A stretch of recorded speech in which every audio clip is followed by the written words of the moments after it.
अस्सलाम वालेकुम प्यारे viewer, welcome to my YouTube channel. I hope आप सब ठीक होंगे और मैं भी आपकी दुआओं से ठीक हूँ।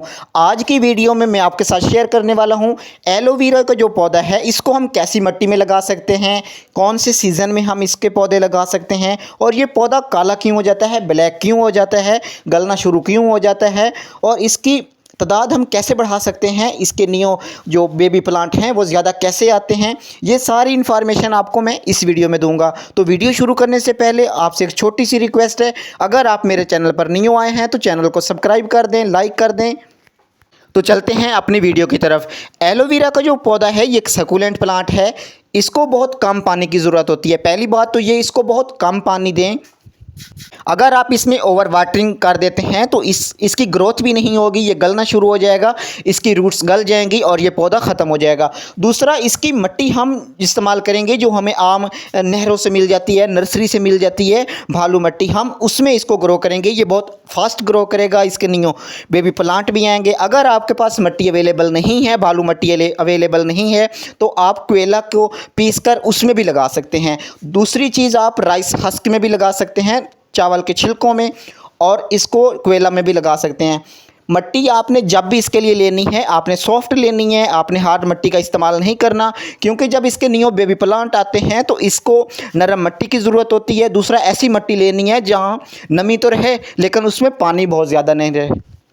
ये मेरा एलोवेरा का प्लांट है, ये बहुत अच्छे से ग्रो भी कर रहा है। जब भी इसमें न्यू पौधे आते हैं, जब इसमें न्यू बेबी प्लांट आते हैं तो मैं इनको अलग अलग पॉट्स में, अलग अलग गमलों में लगा देता हूं। तो बहुत सारे लोगों का ये क्वेश्चन होता है कि उनके पास ये पौधा ब्लैक हो जाता है। सबसे पहले तो ये बात, अगर हम पॉट्स में कोई पौधा लगा रहे हैं उसकी अलग केयर होती है। अगर हम डायरेक्ट ज़मीन में लगा रहे हैं, पॉट के अलावा लगा रहे हैं ज़मीन में, तो उसमें उसकी अलग होती है। वो हमारा किसी भी सूरत में ना सर्वाइव कर जाता है। जो पॉट्स में लगे होते हैं इनकी केयर बहुत करनी पड़ती है, जिससे ये हमारे पौधे अच्छे हो जाते हैं। अगर आपने पॉट्स में लगाया हुआ है तो आप इसको अगर बहुत ज़्यादा धूप में रख देते हैं तो ये ब्लैक होना शुरू हो जाएगा।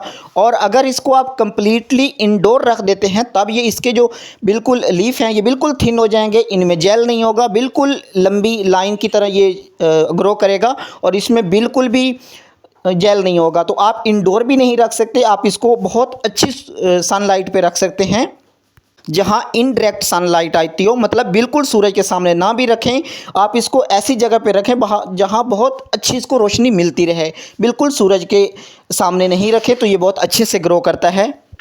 इस पौधे को लगाने के लिए जो आप गमले का इस्तेमाल करेंगे, बहुत ज़्यादा अगर गहरा नहीं है लेकिन चौड़ा होना चाहिए, क्योंकि इसके बहुत सारे बेबी प्लांट आते हैं, इसकी रूट्स नीचे की तरफ बहुत कम बढ़ती हैं, इसके रूट्स ऊपर ऊपर ही रहती हैं जिनसे नियो बेबी प्लांट आते हैं। तो इसके लिए इसको ज़्यादा चौड़ा गमला नहीं देना, इसको बिल्कुल छोटा गमला देना है और चौड़ा हो, ताकि इसकी बहुत अच्छे से ग्रोथ हो और नियो बेबी प्लांट भी आ जाएँ।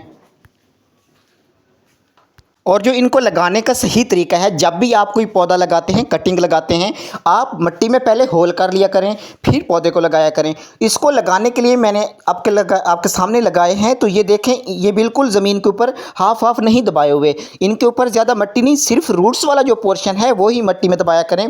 कुछ लोग इसको लगाते वक्त बहुत ज़्यादा इसका हिस्सा जो है पौधे को बहुत ज़्यादा ज़मीन में दबा देते हैं, तो उस वक्त इसकी ग्रोथ नहीं होगी।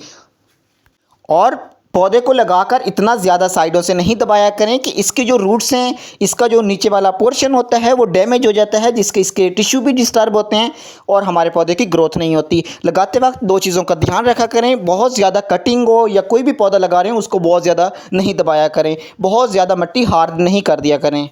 और जितने भी सकुलेंट प्लांट हैं उनको पानी देते वक्त आप सिर्फ पॉट्स की ऊपर वाली जो सतह है, सरफेस है, उसको चेक करके नहीं, आप 1 इंच तक गहरा उसमें ना फिंगर से चेक कर लिया करें कि नीचे तक पानी खुश्क हो चुका है।